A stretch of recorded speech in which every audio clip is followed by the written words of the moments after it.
Welcome to Just Minded My Business Media LLC, where you get information that you can use. I'm your host, Ida Crawford. But before we dive in, subscribe to Just Minded My Business on YouTube and wherever you get your podcasts.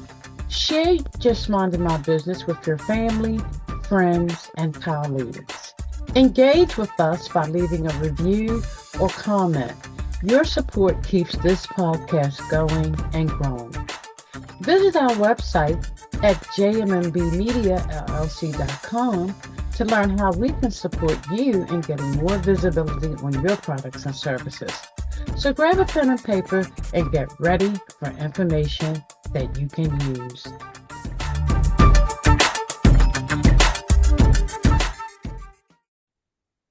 Welcome to Just Minding My Business Media. We hope you are having an amazing day. I am so happy to bring to you today Scott Reib, who is known as America's legal coach. He's the official Ziglar small business lawyer, a Ziglar Legacy Certified Trainer, and he has over 20 years of experience as an attorney. For the last 2 decades, Scott has been helping business owners, entrepreneurs, coaches, and service providers to shatterproof their businesses and succeed in the professional world. Scott is a firm believer that seeking legal advice doesn't have to be intimidating or expensive if we treat lawyers like primary care doctors instead of ER doctors. I like that. Through his subscription-based access plan legal service, Scott is making a great strides in shifting that perspective. Wow. Welcome, Scott. Thanks for having me, Ida. Yes, I want to talk about treating lawyers like primary care doctors instead of ER doctors. Let's jump right into that. That's one of my favorites. Yeah, it's a proactive versus reactive thing, right? So with our health, we're proactive. We get a physical once a year. We might even see them more often, get our blood tested, do all that stuff to make sure we stay healthy. But most small business owners don't do that with the legal side of their business. They don't go see them until something really goes wrong. You know, they've got a broken leg at their business, then they come to the emergency room and want us to fix it, which we can, but it's more expensive. Instead of, hey, let's form a relationship with a business lawyer that knows us, understands us, can help us avoid big problems and smooth out the road for us. And so that's what we've done here, is create a program where you can have that kind of access so you don't have to wait for the emergencies. Wow. So what kind of services do you provide? Yeah, so we have an on-demand subscription called the Access Plan for entrepreneurs, small business owners, coaches, professionals, where they can, if you have a legal question or a question that you wonder if it's even a legal question, you can ask it and you don't have to worry about it costing more money because you've already paid your monthly subscription. And then we review your contracts. We design your overall enterprise structure and build that out for you. And then as contracts come into your business, which is, it's every day something new's coming in, we review it and make sure it's signable before you sign it and revise it if we need to. And so you can go back and negotiate it. And then we just do strategy calls once a month, just like what's going on with your business, what's going on with your life, what things are you doing that we can't see from our desks that maybe you're not doing the right way. And if we tweak it a little bit, it'll work better and maybe cause less trouble. And so those are the things that we do day in, day out here at Reib. Oh, wow. I like that. I like the personal touch. Your platform reminds me of the prepaid legal system. Difference with you and them is that you are more personable. And that makes the world of difference. One of the questions that I have, like, when trouble does come, how is that handled? A couple of ways. Sometimes trouble comes and we handle it. We'll jump on and try to get it resolved because lawsuits are only good for lawyers, and that's usually what trouble means. Right. And so if we'll jump in and get that thing resolve with an agreement, a settlement. And if we can't, then we'll litigate it for the client. I've litigated for almost 27 years. I prefer not to. I think the client's better served with me advising them on strategy, being between them and their lawyer. And so then we have some trusted litigation partners that we bring in. They do the heavy lifting on the litigation, and then we stand between the client and to make sure the client understands the process and what's going on, and the litigators getting what they need from the client, because can be a headache for a litigator. It's like trying to get the information you need to present the case. We already know the client, we already have the information, and we can really make that a lot more efficient and hopefully less costly. Yes, yes, Yeah. absolutely. Wow. This is definitely, this is very different uh approach, and business people do need this. I mean, I've had situations where, I've had some trouble and I had to get a lawyer. I had to actually put together um some type of bylaws and rules and regulations of Mm-hmm. engagement, which is very, very important. So that way, not only your company is covered, but your clients is covered as well, because we want everybody to understand this is how we're going to work together. And it needs to be in writing. Yes. Eh, Yeah, the difference is if you got it in writing, then you're taking someone back and refreshing their recollection about what we agreed to. And if it's not in writing, then it ends up with you're basically calling someone a liar because they're saying it was this way, you're saying it was this way. Right. Well, we both can't be right. So once you go to that point, the relationship's destroyed, and business is all about relationships. We don't want to burn bridges. So by putting it in writing, it makes everything better, especially when you're working with people which more and more I see where you've got kind of a group of people, a cohort of people that kind of run together and they do all kinds of business together. Well, it's even more important that those deals be in writing, because not only would you maybe lose a business relationship, but you could lose a friendship.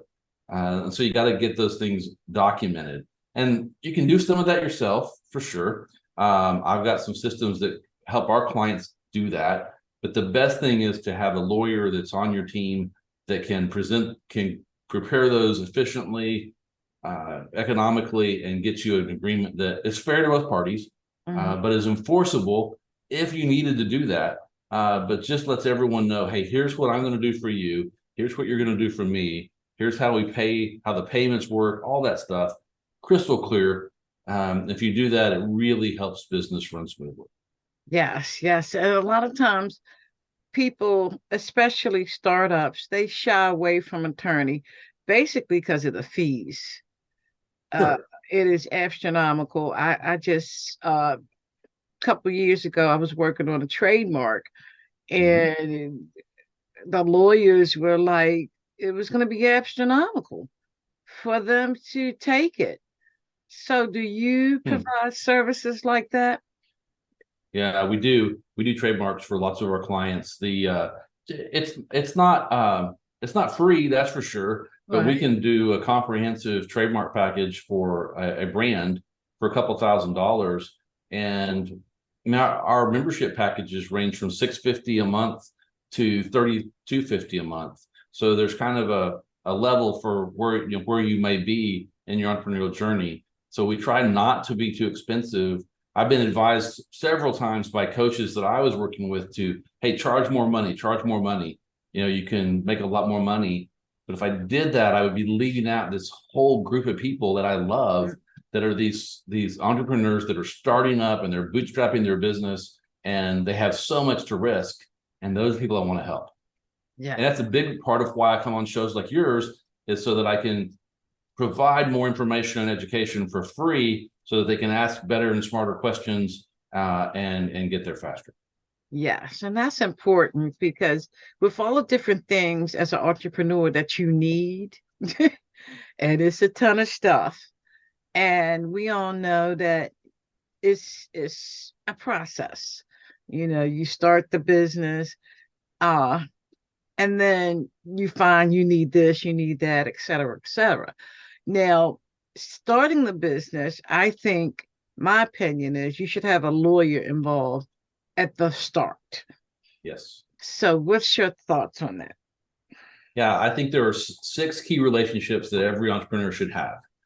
We'll start with, because I'm on here, we'll say me. You need to have a lawyer, right? You need to have that business lawyer. You need to have a CPA, right? The way you keep scoring the game of business is with money. The CPAs know how to do that. They can show you how to manage your cash flow and keep score and pay the IRS as little as possible, right? So that's important. Third, you need to have an insurance broker that can tell you what insurance policies you are available to cover your activity, and then let you choose which ones you can afford, but at least you know what you're doing. The GI Joe used to say, knowing is half the battle, right? And so then the next thing you want to have is a banker, not a bank.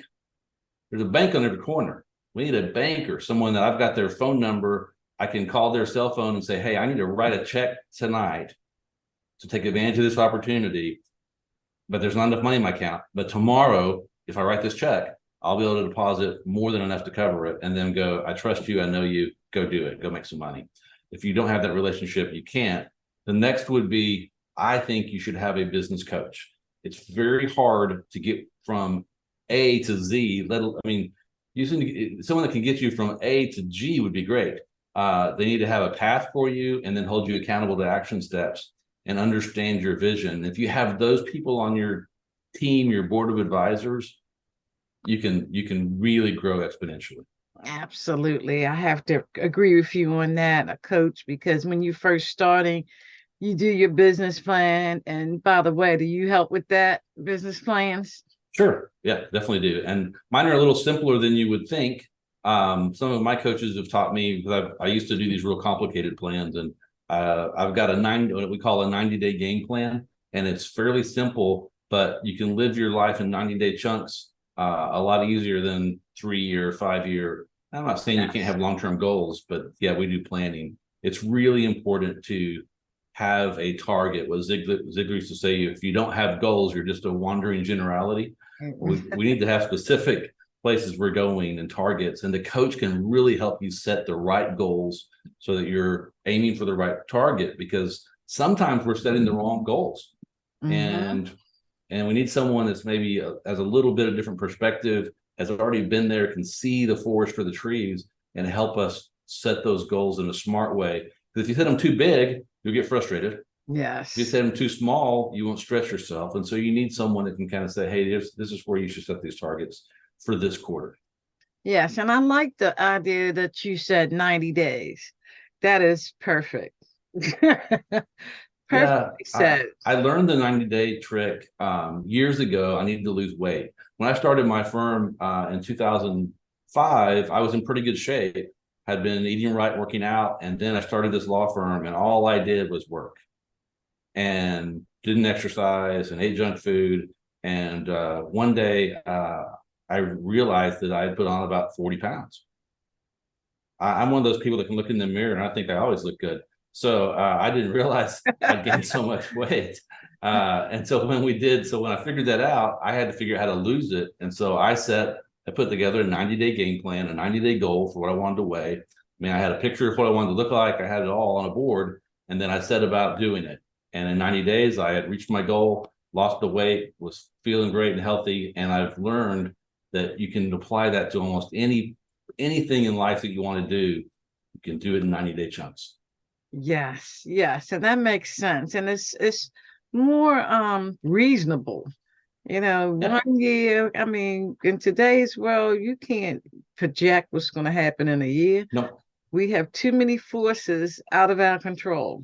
And it's just and if most entrepreneurs, if you're kind of, there's two sides of the coin. You're a visionary, and so you've got an idea every minute, or you're an integrator and you're really organized and good at putting things together. But most of the people I see are visionaries. They've got ideas, and if they plan out more than 90 days, they'll get lost. The Yes, 90 days, they can kind of stick with it for 90 days, and then we get a new plan, and then it's like a dog with a bone for 90 days, and then come back. And that's been what I've seen. yes, absolutely. So you talk a little bit about strategies to shatterproof your business. Yeah. Yeah. So one of those we already hit on is the assembling that team of key advisors. That's Yes. really important. The second thing would be that you want to build your business on a solid foundation. You don't want to build your business on sand. You want to build it on the rock. And the rock in the business world is corporations and LLCs. Like you mentioned, you needed to have bylaws. So you've got a corporation. If you have an LLC, you need to have an operating agreement. You need to have unanimous written consent to the formation. There's some legal documents that you need, and some people need more than one legal entity, right? Because if you've got a bunch of assets in your business, for instance, you're doing construction or something or home services, and you've got lots of vans or heavy equipment, you don't want those in the company that's actually doing business with people. There's liability there. So you want to keep your assets separate. And so you need to have a really strategical way of putting together your enterprise. And that's the foundation. Too many people are out there doing these businesses as solopreneur entrepreneurs without any legal entity. And they don't realize that puts everything at risk. Your home, depending on where you live, your cars, all your bank accounts, your investments, your jewelry, your assets are all at risk to your business activity unless you do what I just done and make sure you have a legal entity between you and the rest of the world. And there's some tricks to it. Yes, you can go get one online, and your CPA could help you get one. But I don't drill my own teeth. I don't do my own surgery. Go to the legal professionals and get your LLC set up right. Even if you have to pay a little bit to do it, shouldn't cost you more than $2,000 to get it all done right. And then I've got a good solid foundation to build this business. The next strategy would be is own your brand. We've already touched on this. You want to have the trademark. So if you've got some cool company name and you start building this brand, and 10 years from now you realize that you've built your brand on someone else's, you're in big trouble because you've now got to rebrand. You may end up paying attorney's fees and damages for infringement when if at the beginning you had hired a trademark lawyer, had them do a search, make sure that you have a clear runway, and then file that application with the trademark office, then you can own your brand. Then you can build and scale with confidence. Otherwise, man, it's a risky deal because every year we have clients or people come in and say, hey, I've got this letter saying I have to cease and desist from using my name. And they're really upset about it. And I can see why, but they hadn't done the work. What Gerber says, everyone has this entrepreneurial seizure and you jump in and just start doing. And I get that. I even did some of that. But you've got to come back quickly and fix this thing. And year one is when you secure your brand, not year 2, year 3, year 4. It's year 1. 1A is get your LLC or corporation. 1B, secure your brand. Yes. Yes. And it took me a minute to get mine, but I finally did get it. Because everything costs money. So, like I said, it's a process. And some stuff you pray as you move through it. Yeah, you do. But everything you can, if you just kind of have a roadmap, and so if you're working with the right professionals, hey, here's the steps I need to take, then you're being conscious about it, purposeful, and so you'll work through those steps, and then you don't wind up 10 years down the road with a brand that you can't own, because the dream is to build these companies and be able to sell them and retire for a lot of people. Well, if you don't own the brand, the value of your company just went down the tube. You've got to own that brand. The next strategy is you don't use other people's intellectual property, right? It's the other side of that coin. You don't use their trademarks. You don't use their copyrighted images. You don't use their content. You don't take Ida's stuff and call it yours on YouTube. If you're going to do that, you have to get written permission, possibly pay a royalty. And the biggest thing I see is images. It's pictures, because we're all putting together these marketing funnels. And the quickest, easiest thing to do is grab a Google image and throw it on there. And it looks really pretty. The problem is it's not yours. Someone has a copyright on it. And there's what I call trolls out there on the internet looking for those. And when they find them, then they send you a cease and desist letter and a damages claim, and it's usually several $1,000s. And if you've done it, there really is no legal defense. If it was on your website and you didn't have a written permission to use it, you can't. And even if your web designer did it, it's still your website, you're responsible. So you got to find the sites. I've got a couple different ones that my team goes to, and we just pay for the images. That's what I so do. that we know we have them, and we use a lot because we're doing 2 or 3 blog posts a week. But I don't want to walk in the office one day and have that letter sitting on my desk. Yes. So we pay, and you can get subscriptions different places so that you can get enough images for a monthly fee. And so if you're doing a lot of creative things, then do that, but do not use other people's IP because it will get you in trouble. Yes, that's exactly what I do. I pay for a subscription, music, clip art, Yeah. videos. It's worth every penny because at the end of the day, you don't want to be caught up in using somebody else's content without permission. No, I mean, set aside that you could get in legal trouble for it and have to pay damages. It's just not the right thing to do. Right. And people aren't thinking about it that way. They're just thinking it's on the internet. I can use it. Yes. Well, just because it's out there, you can't. It's someone else's work. It doesn't seem like to us, if you're not a photographer, like it's hard to take those pictures, but they work hard at that, taking them, getting them just the right thing in their camera, and then they spend a lot of time editing those images. And so if you really think about it, you wouldn't want someone taking your work. So just don't take theirs. It's just too easy to get it other ways. Yes. The 5th strategy is document everything. And we've touched on this one too, Ida. You got to have written contracts. You need to, if you have written proposals that you're sending out to clients and you want to keep them. We don't keep paper here. Everything's in the cloud. But I have backup of all the documentation that we do, so that if a problem comes, it's easy for me to find the trail of what everyone said in the writings that lead up to a contract, for instance. You also should be keeping minutes of your meetings, especially if you're a multi-member LLC or multi-shareholder corporation. You need to have minutes of decisions so that you can prove you had the right authority to do it. One of the first things the IRS agents will ask for in an audit is to see your books, your corporate books. And they don't mean your accounting. They want to see your bylaws and your minutes. And most people that are listening to the show right now are going, what bylaws and minutes? Because they don't have them. I've talked to enough of you, I know.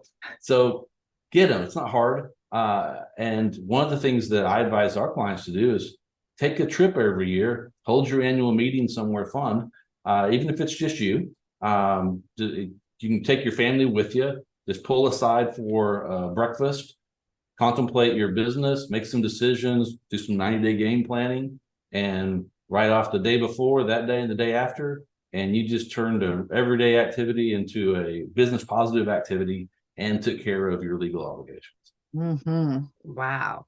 That's some really, really great tips, Scott. People need to be definitely paying attention. And if you have to watch or listen to this a couple of times until you get it, please do. And how do people reach out to you, Scott? There's 2 ways. One would be on Instagram at the Scott Reib. We release 2 or 3 reels every week with legal tips like this. You can also message me there. I'm on there all the time. And then the other way would be come to the website, and it's reiblaw.com, REIBLAW.com/mind your business. And we'll have a special page set up so that you can go to that page. You can download a free ebook, Is Your Business Shatterproof? So that you can have some of these strategies in it that you can review. And then I've got a link on there where you can schedule a 20-minute, what I call laser legal coaching session, where I'll dive into your business with you, kind of show you some problems that I see, or maybe I'll tell you, hey, great job, you don't need a lawyer. Probably not. And then you can go away with knowledge of this is what I need to focus on. And if we can help you with it, then let me know. Otherwise, I hope we've given them value. But that page is there just for your listeners, Ida. Either of those places would be great. And I'd love to interact with your listeners. Yes, absolutely. And I'd love for the listeners to interact with you as well, because at the end of the day, you work so hard in your business. You want to make sure that you cross every T and dot every I, because we live in a world now that you see all the time things happening to big corporations. Right now, I think Facebook is getting sued because going on with the social media, a lot of stuff going on. So I know their lawyers Yep. are quite busy these days. So Yeah. having an attorney when everything is quiet is key so that you are being proactive about covering your butt, so to speak. Yeah, it's because I'll have people say all the time, well, I've never needed a lawyer. I don't know why I want to pay you every month. Well, the thing is you don't know what you don't know. And by Mm, spending time with someone like me that does know, we find things every month when we talk to clients that we can work on to make things better. But if you're not having that regular conversation, then everything just decays and gets worse, but you don't know it because you're just doing business as usual. So yeah. take a hard look at it. Get with a business attorney that understands the entrepreneurial journey, and it'll make all the difference. Yes. And one of the key things you just said, a business lawyer. Some people have family Sure. lawyers, things like that. But is it important to have somebody that a lawyer that's basically strictly business?